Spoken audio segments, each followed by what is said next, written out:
Tell me about positive and negative experiences you've had from leaders, because this is so important. Because those watching, whether it's live or the recording later, Mhm. we all have worked for leaders who get it and leaders who just don't, like you were talking about before. So please tell us some positive and negative experiences you've had. Oh, for sure. We were starting up a new company in West Michigan, and we were growing like crazy. And they were asking for suggestions. You know, how can we improve our processes? So, going to school, I'd written a few papers that I had to write for some assignments. So I put all my ideas down on paper, and I turned those ideas in. I probably had about five ideas in there, and I'm out there working on the line. I think I was training somebody at the time, and there's a tap on my shoulder, and that was when I met Patrick Adams. And Patrick Adams is the founder of Lean Solutions. So at the time, he was the CI manager at this company. So he taps me on the shoulder and says, you know, I read your suggestions, and I was wondering if you would be interested in working with my team and implementing some of your ideas. So, I mean, I couldn't believe it. I went home and I told my wife, I said, this company is actually asking for ideas, and not only asking for them, they want me to help implement them.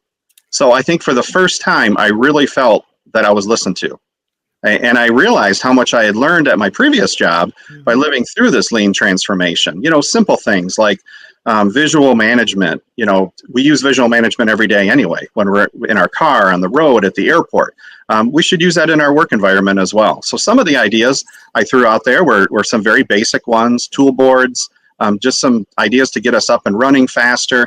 And being able to do that and work with Patrick's team just really got me to love continuous improvement. And I loved it because you brought it out to the folks on the shop floor. And that's, I think, is the turning point for me. And I often wonder what would have happened years ago had I really gotten bit by the CI bug. Would I still be at my original company?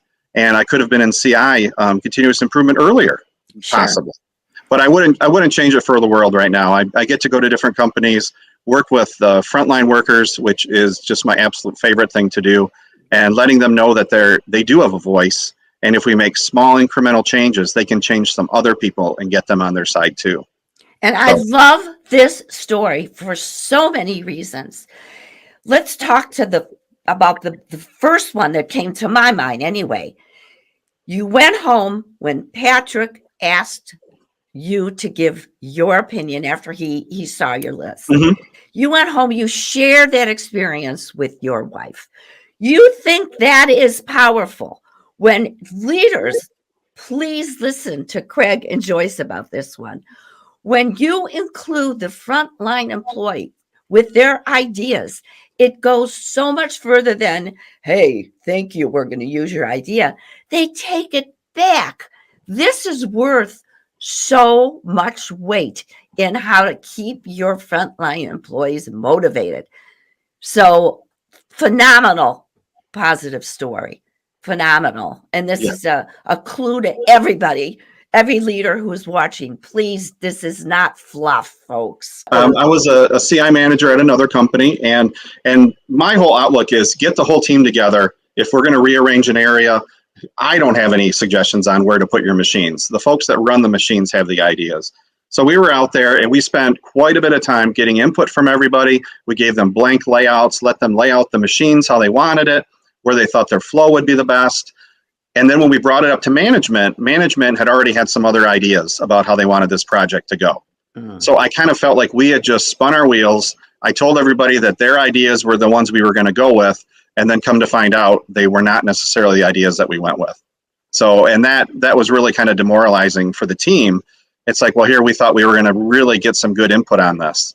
And some of it was just some silly stuff as to where we were going to put things. I understand some of the budget constraints that you might have.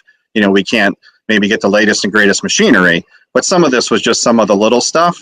And that was just sort of demoralizing to the team. And it takes a while to build that trust with your team. You know, you're asking for opinions, and then if you don't use them, those folks just shut down. And it takes forever to get them to open back up again. And the good news about this horrible story and experience is that in your training, you have your own story. That it's not, you didn't just get book smart, Craig. You've got your own experiences. And that's one of the reasons why I knew I had to have you on the show, because you have experienced both the good and the bad.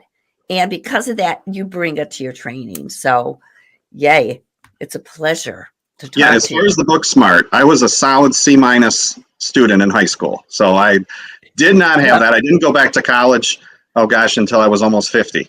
So it took a while for me to go back and get that. And look But at you it's now. the front line, just the experience of being on the floor.